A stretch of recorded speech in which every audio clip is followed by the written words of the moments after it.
بسم الله الرحمن الرحیم. د خیبر ترجمان قدرمندو کتونکو السلام علیکم. سنگرخان ما او باور لرم چې روغ جوړ به یې وخت سات به مخ تیریږي. قدرمندو کتونکو نننی پروګرام کې را سره د باډي بلډینګ استاد هاشم خان صاحب ملمه دی. هاشم خان صاحب خپل پروګرام کې تستړي مشو په خیر علي ویم. جزاک الله مهرباني. هاشم استاد زما په خپل باندې د باډي بلډینګ استاد پاتې شوی دی او اوس هم دی. هغه په 2008 کې د مستر کې پی کې ټایټل ګټلې دی او په 2012 کې بیا غ سوپر ټایټل ګټلې دی. د ایچ کې یعنی د هاشم خان فټنس ګولډ جیم په نوم باندې راغوي جیمونه دي. د پیښور په ارباب روډ کې راغوي جیم دی، په شینواري پلازا کې په ناصر باغ کې راغوي جیم دی.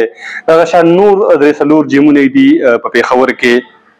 نننی پروګرام کې به موږ به د هاشم صاحب نه د هغه تپوسونه کوو چې کوم ګڼ شمېر خلکو ته د هغې ضرورت دی. اولنۍ برخه به زمونږ د ویټ لاس متعلق وي. خلکه ویټ لوز کوي، ویټ کانشس دي، خو ان هیلتي طریقې سره ویټ لوز کول شروع کی، ان نیسیسري فاسټنګ شروع کی. د فاسټنګ نه زما مطلب بنن هغه وي چې کله مونږه د خوراک بند کو او هغه د رمضان روزې به زما مقصد د دې نه وي. نو دغه ان نیسیسري فاسټنګ خلک شروع کی. دغه نه علاوه هغه چې کوم ضروري انټیک وي هغه خلک پریدي او دغه شانته کې د فائدې په ځای باندې د غوي نقصان وشي. نو دغه به مونږ کور کوو چې څه هیلتي طریقې سره ویټ لوز کول پکار دي، کم قسمه انټیک پکار دی، کم قسمه سيزونه نه دي خوړل پکار، څومره وخت کې څومره کېجیز ویټ لوز کیږي عام طور باندې. دغه لپاره کم قسمه ایکسرسایز کول پکار دی، واک هغه کې څومره فائدہ مند، هغه کې رننګ څومره فائدہ مند ثابت کیدي. شاغې نه علاوه ورک اوټ په جیم کې چې کم دغه ویټ لاس ورکاوټ کیږي هغه څنګه طریقې سره کول پکاري. دویمه برخه زموږ د پروګرام د هغه باډي بلډرز لپاره د چې هغوی پروفیشنلی د باډي بلډینګ په کمپټیشنز کې حصہ اخیستل غواړي. هغې موږ به هاشم صاحب نه دا هم تپوس کوو چې کله دوی دغه ټایټلز په خپل نوم باندې کول نو دوی څه طریقې سره تیاری کړی دی، د دوی د ورکاوټ انټنسټي څه وه،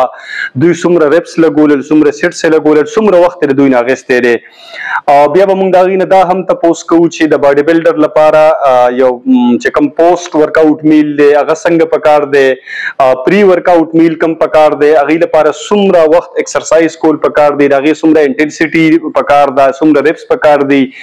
او څومره سیټس لګول پکار دی. د پروګرام په اخري برخه کې به مونږ چې کم د شوګر مریضان دي، د بلډ پریشر مریضان دي یا نور کوم خلکو ته چې مسلې دي هغوی لپاره ورکاوټ څومره فایده مند دی او کم قسمه ایکسرسایز هغوی له کول پکاري. نو دا به نن دا تپوسونه مونږ د هاشم صاحب نه کوو. هاشم صاحب اول خو راته دا ووایي چې خلک چې دي نو په نن دور کې ویټ کانشس دي، ویټ لوز کول غواړي، نو هغوی د هسې ان هیلتي او د چا د مشورې نه، د ټرینر یا د ډاکټر د مشورې نه بغیر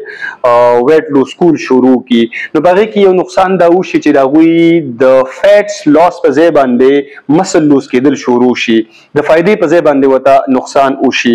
نو ستاسو هغوی ته څه ګایډ لاینز دي، څه انسټرکشنز دي، ویټ څنګه طریقې سره لوز کول پکار دي، کم خوراکونه کول پکار دي، کم خوراکونه نه دي کول پکار. جزاک الله جی، ډیره مهرباني. اول خدا ده چې تاسو ډیره زیاته مهرباني چې تاسو د خلکو دپاره دا یو ښه سوالونه اوچت کړ چې خلکو ته پته ولګي او ستاسو د ټیم پوره ستاسو ډیره مهرباني چې تاسو راغئ. اول جی دا ده چې زموږ د خلکو ته د ذهن کې دا خبرې دي چې یاره زه ویټ کموم. نو ویټ کمولو سره هغوی دا کوي چې بس زما روټۍ بنده شوه، زما اوبه هم بندې شوې، زما کانه پینه بنده شوه. ما جی سهار ناشته وکړه، بس یو اګ مې وخوړو، بس بیا به زه ماسخوتن یا څه وخورم یا به ونه خورم. دا ټول نه اولنۍ خبره خو چې دا ده چې دا ټول نه غلطه پوینټ دی. دې کې د دې ګردې ډیمیج کېدی ځکه چې اوبو دغه دی کم کی. دویمه چې د دې مطلب بی پی بلو کېږي، خوراک یې کم شو. دې ته دا پکار ده چې اول خو اوبه ښه زیات څښي، اوبو څه نقصان نشته. دویمه دا ده چې د دې دا خوراک ټیک کړي، هر 2 غنټې پس د دې خامخا خوراک کوي. نو هغه ښه خوراک مطلب دا ده چې خواږه دې نه خوري روټۍ دې بنده کړي، بوایل چکن شو، بوایل بیف شو، دا شان ښه چې کوم کې هغه پروټین زیات وي ا دې خوري 2 غنټې پس لازمي دې څه ناڅه خوراک کوي. هغې نه علاوه چې دا فروټ هم دې بند کړي. نو فروټ داسې نه ده چې تاسو به مطلب نه خورئ، تاسو به خورئ یو پیس به خورئ، مطلب تاسو پوره اپل شو نو هغې نه یو پیس والی، داسې بل بنانا شو داسې هاف ترې والی، نو هغه به ستاسو د صحت سره هم برقراري، مطلب تاسو به بي پي هم نه لو کېږي، ستاسو به خدای مکه نور هم څه مسلې نه جوړېږي. چاول چې دي نو هغه ویټ خلک وایي چې ډېر زیات هغې سره انکریز کېږي، نو د ویټ لوس کولو والا خلکو لپاره کم قسمه چاول خوړل پکار دي؟ بوایل چاول خوړل پکار دي یا بالکل هغوی لپاره نه دي خوړل پکار؟ نه ویټ خو چې تاسو کله لوس کوئ که نه، مطلب ویټ کمول غواړئ، نو د دې لپاره یو پروګرام دا دی چې تاسو پوره هفته د خوراک دی ډایټ دی، نو دې کې یو ورځ چیټ ډے وساتئ، نور بیا خپل ډایټ کوئ، لکه بوایل چاول شو، بیف شو بوایل که نه جي، خو ستاسو یو ورځ چیټ ډے شو. یو ورځ چیټ ډے مطلب دا دی چې هغې کې به تاسو خواږه مو خورئ، هغې کې به تاسو چې څه ستاسو زړه ته کېږي، مطلب چاول بوایل خورئ، چاول آیلي خورئ، څنګه خورئ ځان ته جوړې کړه. یو ورځ چیټ ډے شوه. بیا نور چې کوم دی تاسو به کنټینیو دا ساتئ چې دا پوره هفته به تاسو خپل ډایټ خیال ساتئ، اوبه به ښه ډېرې څښئ، سلاد به ښه ډېر خورئ، په ډایټ کې به اول دا شینه لازمي کوئ، دا به نه کوئ چې یاره سهار ما ناشته وکړه بس نور هېڅ هم نه، 2 غنټې پس به لازمي خوراک او 2 غنټې مطلب اوبه به لازمي څښئ، کم سے کم چې 8-10 ګیلاسه خو تاسو روزانه څښئ، بلکې زیات یې څه نقصان هم نشته دومره، خو دا خو به لازمي کوئ. ټیک. دغه د خوراک نه علاوه د آیلي سیزونه به یو بند کړي، یو به خواږه بند کړي، کوم چې د ارټیفیشل دغه دي سوري مشروبات دي دغه به خلکه اوایډ کړي، خو د هغې سره ایکسرسایز په ویټ لوس کولو کې هم ډېر حده پورې یو کردار دی. نو تاسو څه سجیسټ کوئ؟ واک پکار دی، رننګ پکار دی، کوم چې د جیم دغه ورک آوټ دی د ویټ لوس کولو یا د فیټ لوس کولو، نو هغې باره کې ووایئ. ضروري ده چې اکسرسایز خو ګورئ که تاسو جیم ته ځئ لا ښه ده. اکثر خلک وایي یاره موږ خو بس جیم ته نشو تللی، نه کور کې ځان ته داسې څه پلانینګ جوړ کړئ چې تاسو اکسرسایز ورسره روان یې که نه، که هغه نی واک لازمي کوئ، فوټبال کوئ، کرکټ کوئ، خو څه ناڅه داسې یو سپورټس والا گیم مطلب د هغې ته ځان ته برابر کړئ چې ستاسو دا ټوله ورځ د هغه کم هغې هغه برابرېږي دی. تاسو چې تر څو کیلوریز مطلب ځان نه دغه کوئ او بیا هغه واپس برابرول هم دي، خو هغه داسې نه برابرو چې تاسو 2000 کیلوریز مطلب یوز کړئ، بیا هغې نه پس دا نه چې تاسو 2.5 والی، کم سے کم کوشش کوئ لږ ته کم والی، نو ستاسو به شیب هم ښکلی وي، ستاسو به مطلب هغه خوراک هم ښه برابري. نو دا ضروري ده خلکو دپاره. خلکو اکثر ذهن کې دی چې بس ما خو دومره کیلوریز یوز کوم، ما دومره کیلوریز داسې ډراپ کوم، ما دومره خو هغې پسې به دا برابروئ لازمي. کیلوریز ډیفیسټ او پکار دی لکه لازمي چې دا به برابروئ که نه، دا خو ستاسو هغه مسل تاسو نه واپس دا غواړي. او زموږ خلک اکثر داسې وکړي چې ایکسرسایز وکړي 2 غنټې 3 غنټې ایکسرسایز وکړي، بیا ورپسې خوراک کوي نه، نو هغه الټا دې ته نقصان میلاو شي، مطلب بي پي لو شي، بل څه چل پې وشي، بیا خلک وایي یاره جیم ښه نه دی او دا نه دی ښه، نو هغې دپاره ستا ډایټ لازمي دی. صحیح. هاشم صاحب د ویټ لوس کولو چې دغه کم ډیوریشن دی، کم د دغې دا دورانیه ده، نو عام طور باندې په 1 ویک کې یوه هفته کې 1 kg لوس کول دي، 2 kg هم بعضې خلکه وایي، خو زما خیال دی چې دغه خیالي خبره ده. نو ستاسو خپل ایکسپیرینس دی، څه سجیسټ کوئ چې یاره څومره وخت کې څومره kgs ویټ لوس کول پکار دي؟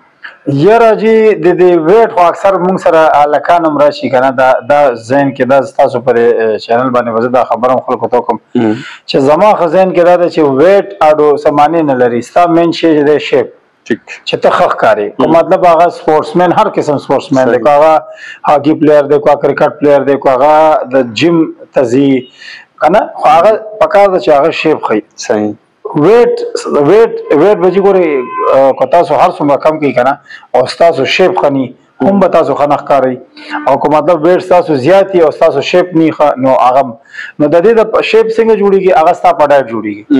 ته چې هر څومره محنت وکړي که په هغه په هر گیم کې وي او ستا ډایټ صحیح نه نو ستا به شیپ نه جوړیږي، ستا وزن هیڅ معنی نه لري. ټیک صحیح شو جی. ټیک. هاشم صاحب تاسو په خپل باندې په 2008 کې د مسټر کے پی کې هغه وخت خو خیر صوبه سرحدو دغه ټایټل تاسو په خپل نوم باندې کړی دی، بیا په 2012 کې دوباره بلکې هغه نه خو ټایټل په خپل نوم باندې کو، نو بیا دا و چې تاسو د مسټر پاکستان لپاره خپل مهنت کو، خو بدقسمته واقعا په خراغ لناغې د وجه نه تاسو هغه سوانه غستله. درته وایي چې تاسو سو دغه په شا باندې څومره تیارې وو او د ورکاوټ چې تاسو کوم د غي ډایټ سو د غي روټین سو د غي ټایم ټیبل سو هغه جی بس د الله نظامو موږ مستر پاکستان ته تیاری کوله. سو واقعا دا شو چې زموږ پکې مسل وغیرہ خوښ شو دا هو شو. صحیح. زمونږ جی د مستر پاکستان شو یا د مستر سرحد شو یا د مطلب چې څومره مونږ د ټایټل وی د کې پی کې شو، نو د لپاره چې تیاری مونږ ساتو نو د مونږ اته میاشتې کم سے کم د دې ټریننګ وی کنه جی، کم سے کم چې ډیر هم کمی.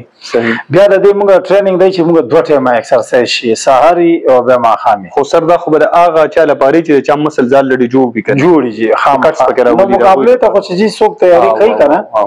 چې څوک هم تیاری کوي، مطلب هغه چې زه ټایټل ګټم او زه سټیج ته خېجم نو به لازمي خامخا مخکې نه به جوړ ځان به سټ کوي، په ځان به سختي تیری. او د دې نه اکثر بعض خلک دا دغه وخت دی چې یاره بس هغه د مخکې نه ډولې جیم ته تللی نه وي او مغه ته میاشتې ځان ته یو دغه کیدي یو ټایم سیټ کې چیرې دومره وخت کې به زه دا ټایټل ترلاسه کوم، یو کنفیوژن وي د خلکو ځکه مې دغه همدغه وجه جي دغه نه چې زموږ د خلکو دا ګوري لکه تاسو کچھ پانے کې له کچھ کونا پڑتا ہے، نو غزان باندې به تاسو سختي تیروي. دا پدې نه چې مطلب زه جیم ته زم نو زه ټایټل ګټم، دا استاد اول خود مین شي جدا د استاد کده چې تاسو سره د خپل استاد قدر چې د استاد په خبرو عمل کوئ، د استاد په دغه باندې ټریننګ کوئ، نو تاسو به مخکې ځئ. زموږ خلک جنن صاحب داسې دي چې هغه استاد سکه حسابوي نه دوی منټ مې باندې مې دا وکړو، په یوټیوب مې دا وکړو، هغه داسې ویل هغه داسې ویل، نو هغه د وجه خو هغه خپل زیتونه لسی کنه چې مطلب یې ټایټل ګټم او نه ګټي سټیج ته خوار یو کس ختی شي. ها بیا ټریننګ جی ټریننګ ته بزان بالکل تاسو حقیقت کې دا د چاغه ته تاسو بالکل ځان وقف کوي،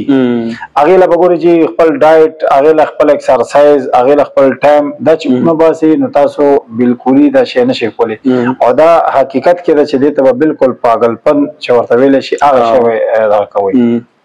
د جاکټ لرو یو انټرویو ما اوریدل نو هغه وایي چې کله ما دغه تیاری کوو نو زه ان سوشل ما ان سوشل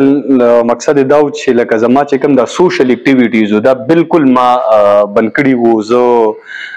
چرته خادای لنیم تلې، زه بل داسې قسم سوشلی ګیدرینګ ما اټینډ کړی نه دی. نو دغه هم پکې وی چې لکه انسان هغه سوشل چې کوم دغه اکټیویټیز وي مصروفیات وي هغه خلکا کټ کی. هاشم صاحب د یو عام کس لپاره د مقابله نه علاوه چې کوم کس یو باډي جوړي شیپ جوړي، نو تاسو په خیال باندې هغه څومره وخت اخلي چې یو کس د ریګولیریټي سره ایکسرسایز کوي، د استاد یا د ټرینر دغه مطابق روان وي، دغه ډایټ هم ټیک وي، دغه نورم چې کوم ایکسرسایز وي هغه هم ټیک وي، نو څومره وخت اخلي؟ یاره جی دا ډېر ښه کوېسچن مو کو، دا خلکو ته پکارم ده چې فیشي په دې زموږ جیم ته اکثر لکه مطلب هر یو جیم ته لاکان لاړ شي وایي چې زه به څو ورځو کې جوړ شم، نو ورځو خو لکه مطلب مونږ سوچ هم نه کوو، مونږ د میاشتو نه د کال حساب کوو که نه، لکه جوړېدل دا دومره اسان کار نه دی چې به زه به راشم او زه به ایکسرسایز وکړم او زه به جوړ شم. خو بیا هم د هلکانو ته دا پکار ده اول جی بنیاد تر هغې جیم کې به اول د ټرینر نه دا تپوس کوي چې زه کم مین ایکسرسایزونه وکړم، ته به هغې کې 3 میاشتې کم سے کم لږي شته چې دا ټریننګ ته زده کړې. زمونږ خلک ایکسرسایز زده نه کړي او هغه کوي نو هغه ته فایده نه ملاویږي، هغه جیم واپس پرېږدي نقصان هم شي او غلط مسل ټولو نه غټ شی چې دا دی لکه چې څنګه تاسو یو بلډینګ جوړوئ او د هغې بنیاد جوړوئ، بیا د هغې پلانینګ کوئ، کلر او هغه خوا دې خوا، دا شان زموږ دا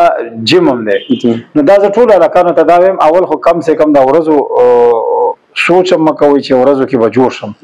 او مهنت چې کې نو کم سے کم 3 میاشتې د دې لګي چې د پراپر ایکسرسایز زده کی زده کول لا بل شي دی 3 میاشتې کې به د صرف ایکسرسایز یاد کی چې ته زده کوي نو دا 3 میاشتې په دې لګي پراپر نو بیا غیر نه پس دا سٹارټینګ دی نو بیا غیر نه پس د کې فرق راځي نو شپږ و میاشتې کم سے کم لګي کې نکال لګي ټیک خودل ته کې عام تور ماده لیدلې دي چې را لکان رزلټ ډیر زر غواړي او درې څلور میاشتې کې هغوی وایي چې زه جوړ نشم نو بس مایوس شي هغه پرېږدي هغه دغه ونه ساتي کنټینیو ونه ساتي. هاشم صاحب یو بل سوال دی چې یو خو چې دا کم دا بګینرز دي کم خلک چې د ټایټل نه مخکې چې کوم ایکسرسایز کوي نو د هغوی لپاره کم قسمه ایکسرسایز پکار دی دغه ورک اوټ او انټنسټي څومره پکار ده ځکه چې ما کتلي دي په جیمونو کې هلکاني په اوله دویمه درېیمه ورځ یعنې کم چې دوی باډي پینز وي دا پیریډ نه چې راوځي نو هغوی بس هر سړي کوشش دی چې لکه میکسیمم ویټ ولګوي نو یو خدا ده چې څومره ویټ لګول پکار دي څومره د هغې ریپس پکار دي څومره د ورک اوټ انټنسټي پکار ده څومره د ورک اوټ ډیوریشن پکار دی 1 اور 2 اورز 3 اورز او بله دا ده چې د کې دا دغه کم وي دا میل هغوی لپاره څه قسمه خوراک پکار دی دغه ووایي چې دا خو جي داسې ده چې یو خو اول هلک ته دا پکار ده چې زه جیم ته ځم نو مطلب د هغه ته چې دا پته وي چې زه د جیم نه به مخکې څه خورم د جیم نه پس به څه خورم ټیک پری ورک اوټ کې به څه هلم او پوسټ ورک اوټ کې به څه ووایم صحیح شو چې صحیح دا لازمي ده هلک ماشوم راغو نو هغه ګوره موږ اکثر چې خلکو ته بنانه وخوره کیله وخوره یا ورته الو بوایل وخوره مطلب بوایل کې یا مطلب سټیم باندې جوړوي الو وخوره کاربوهایډریټس مخکې واله نیمه ګنټه مخکې بیا هغې نه پس چې هلک ایکسرسایز څنګه ختم شو نو تاسو ته پکار ده چې پروټین والئ نو هغه پروټین تاسو بیف نه مغستی شي هغه تاسو ایګ نه مغستی شي هغه تاسو چکن نه مغستی شي هغه تاسو ځان مطلب پروټین هم ارینج کولی شي ځان له صحیح شو ښه دویمه چې دا ده چې 35 منټ نه والا تر 45 منټ پورې کول ایکسرسایز کیږي کو څوک کول غواړي زموږ هلکانو کې دا کار چې یو سیټ ولګوي بیا ګپ ولګوي بیا سیټ ولګوي بیا پکې اخوا دېخوا موبایل یوز کوي یا بل څه نو که پراپر یو کس ایکسرسایز کول غواړي هغه د 35 منټ نه والا 45 منټ پورې د هغه کول ایکسرسایز کیږي پوره د باډي چې کوم د هغه ضرورت یې د پر ډے والا نو د دې دا طریقه ده دویمه مین شی دا چې هغه ستاسو خبره چې ډایټ نو دا پری ورک اوټ ته سوچ کوي چې مخکې به څه خورم اکثر خلک داسې شي چې هغې ایکسرسایز وکړي نو بیا هغې نه پس کاربوهایډریټس هلي دا پکار ده چې هغې نه پس دی پروټین وخوري صحیح ټولو کې غټه زموږ مسله ده چې دا ده چې اول به ته څه خوري ورپسې به څه خوري ایکسرسایز اول زده کړه نو بیا چې ته کې نو 35 منټ نه 40 منټ 45 منټ پورې ستا پوره ایکسرسایز وشي صحیح مطلب دا چې اول کاربوهایډریټس انټیک پکار دی او پوسټ چې کوم ورک اوټ میل دی نو هغه پروټین پکار دی بل دا تاسو یو خبرو په چې لکان سیټو لګي بیا ګپ لګي نو د دې دوه سیټس ترمنځ وقفه څومره پکار ځکه چې انسان ستړی کیږي دومره زر خو نشي لګولی دا داسې ده چې زموږ لکه اکثر خلک وایي چې کوېشن انسر کې دا اکثر وشي که نه خلک پکې غلط شي چې یاره جدي کې څومره وقفه پکار ده ګورئ بس دا ستاسو پورې ډیپینډ کوي یو سیټ څنګه تاسو ولګولو نو دومره سیټ پکې وقفه اخیستل دي چې بل سیټ پکې ستا ملګری ولګوي پارټنر یا هغې عمره وقفه چې تاسو څومره ټایم کې سیټ لګوي اوس که دا ټایمینګ شو نو بیا به ته یا ګړی ته ګورې مطلب چې 30 سیکنډ دی 20 سیکنډ دی دا نه دا خپل ذهني به ته ځان برابرې چې تا یو سیټ ولګولو یو سیټ د مثال په یو سیکنډ کې ولګولو په 15 منټو کې دی ولګولو څومره که نه یو سیټ دومره وقفه به تاسو بل سیټ دپاره خپل هلئ مطلب چې څنګه دومره نه چې مطلب ته اوس نیمه ګنټه پس بل سیټ لګوي نه فایده نه کوي نو یو دا ده چې سیټس څو لګول پکار دی بیا په هغې کې په یو سیټ کې څومره ریپس لګول پکار دی د بګینرز خبره کوم دا خو چې اول یو خو دا ده چې وارم اپ لازمي کې یو ماشوم راغو هغه چې تاسو څنګه وایي چې یو نوی ماشوم راغو هغه ته پین وي که نه پین چېرته هم نه کېږي کوشش دی هغه لږ پین خو لازمي کېږي خو که ته هر وخت باډي عادت نه خو دې ته دا پکار ده چې اول خو د ټرینر نه خپل پراپر ایکسرسایز زده کړي نو دای ته کوشش وي چې دا پین نه وي دویمه چې دا ده چې 3 سیټ هر یو مثل 12 ریپس لازمي 8 نه دا خلک وایي یاره ما خو نټ باندې وکړه 8 ریپس لیکلي دي ټوټل 12 ریپس په هر یو سیټ باندې به 12 ریپس پوره کوي او بیا به ته کوشش وکړې اول خو چې ته ویټ ټریننګ اوکې زده دې کو او ته گینینګ کې نو ته به د لایټ نه ځي هیوي ته اولنې سیټ کې به لایټ ویټ سیټ ولګي بیا به ورسره لږ څه زیات کې بیا به ورسره په درېم باندې زیات کې خو ریپس په 12 پوره لګي تا ته بس تا مسله پین ملاویږي نه به ګین کېږي هاشم چې تاسو چې خپل باندې باډي جوړوله نو ځکه چې دا تاسو غټ ټایټل په خپل نوم باندې کړی دی ورکوټ نه دی نو هغې لپاره تاسو کم قسمه سټیرایډز کم قسمه انجکشن وهلي دي نور هلکان دي باډي بلډینګ کوي باډي جوړوي هغوی ته ستاسو څه مشوره ده ځکه چې زه وینم هلکان لګیا دي اکسیسفلي سټیرایډز یوز کوي او انجکشن یې وهي نو زما خو ذاتي خیال دا دی چې دا ورته نقصان ورکوي یاره چې دا خو بالکل دا خو زه ټولو ته ستاسو په دې چینل به نور موږ ته ښه شي چې چاته آواز وکړو یا چاته وینا وکړو یا چاله مشوره ورکړو زموږ کشران دي زموږ بچي دي زموږ وروریان دي دا دې پسې ټوله فیملي وي که نه لکه مطلب ټایټل ګټل یا مطلب ته یو پروفیشنل چېرته ځي نو دا مونږ لکه مطلب زه خو اول په دې سخت خلاف زه خپله یم که نه وجه دا چې نه دي استعمالول پکار مونږ استعمال کړي دي مطلب هغه ناپیه کې ورته ویلی شي خو ګورې چې سټیرایډ اوس زه نه ډاکټر یم نه زما دې کې تجربه شته مال یو ماشوم راغو هغه زیړی دی هغه بل څه بیماري ده ما ته هېڅ پته نشته زه به هغه ته یم بچې دا سټیرایډ والا هغه به یوز کړي هغه خدای مکه زیړی وي هغه کې څه بله بیماري وي د هغه ګردې نقصان کولی شي د هغه نظر تللی شي هغه مړ کېدی شي نو زما خو دا ټولو دپاره دا یو مشوره ده چې سټیرایډ نه د اول ځان وساتي او لږ نه مطلب بالکلي دی دا سوچ هم ونه کړي خپل ټایپ دی ښه والي او خپل ټریننګ د ښه والي نو انشاءالله چې د ډېرو نه به ښي کو یو سړی سټیج ته خیږي لازمي او چې زه نه زه کومه ما خو بیا له خبره دا خو مونږ نه منې کولی شو هغه ته نه مونږ څه ویلی شو خو چې دا جیمونو کې اول کم سے کم زمونږ دا سینیر استادان شو یا دا جونیر استادان شو دا ټول کې پی کې نه ټول پاکستان مثال به درکړم چې دلته استادان ناست دي بس یو ماشوم لاړ شي جیم ته او هغه ته دای غلطه مشورې ورکړي چې زه به سټیرایډ درکم زه به دا درکم زه به دا ګولۍ درکم زه به دا درکم هغې کې هغې ته 1000-2000 روپۍ پاتې شي ټرینر ته خو هغې پرېږدي چې د هغې د ماشوم ټوله زندګي خرابولی شي د هغې ټوله فیملي تباه کولی شي ځکه یو ماشوم پسې ټوله فیملي وي نو دا زه ټولو ته ریکویسټ کوم چې دې شنو نه ځان وساتئ او مه د چا په خبرو کې راځئ صحیح شو 1,000-1,500 روپۍ پکې د دې ګټې خو ستاسو ګردې ستاسو نظر ستاسو زندګي پکې خرابېدی شي هاشم صاحب دا چې کوم ارټیفیشل پروټینز دي وی پروټین ډېر کامن دي هلکان اخلي نو دغې څه نقصان شته که نشته یاره جی دا داسې ده زمونږ خو چې کوم د اوریجنل وی پروټین شو لکه داسې یو ښه ډیلري که نه او هغې امریکې نه روړي یا دوبۍ نه روړي هر چا خپل کاروبار روزګار دی یو هغه خو جی د هغې نقصان نشته خو زه پراپر درته ځکه وایم چې هغه جوړ دی دپاره دی که نه پروټین دی خو د هغې هم طریقه ده د هغې ځکه طریقه ده چې هغه کو تا مثال پروټین واخیسته او ته وایې چې زه بس دا خو ما استعمال کړو نو زما باډي نه جوړېږي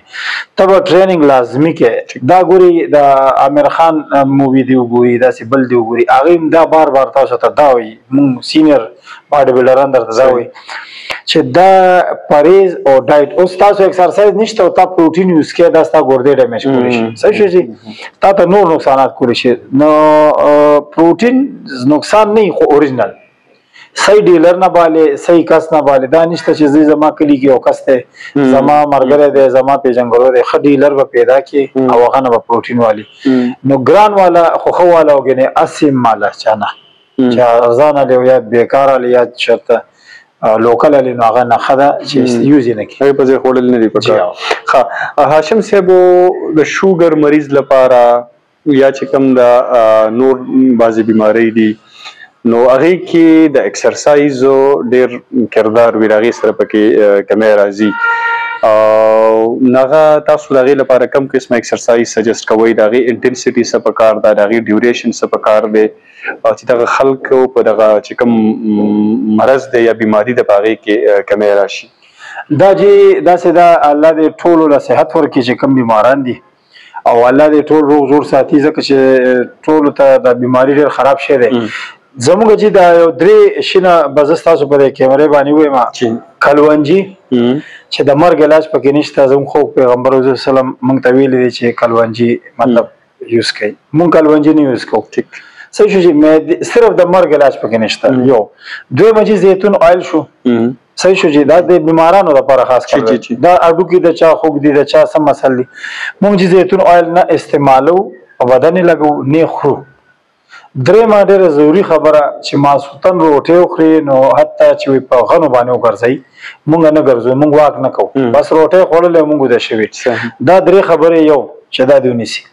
درېمه چې دا ده چې کو شوګر والا دي کو خدای مکه اډوکو مسله ده ورته د پټو مسله ده ورته لازمي د ایکسرسایز کوي کو هغه جیم کوي کو هغه هر یو گیم کوي خو لازمي د نیمه غنټې 35 منټ او 45 منټ د خپل ژوندۍ لپاره بیل وقف کی بس نه فیملی سره نه بل سره نه بل سره ځان لکای نو دا زما د لپاره زه ټول ته شوګر چې د چای جی اغه د لپاره دا درې مشورې دي چې کلوانجی زیتون آیل او ماسوتن چې روټي خوري واک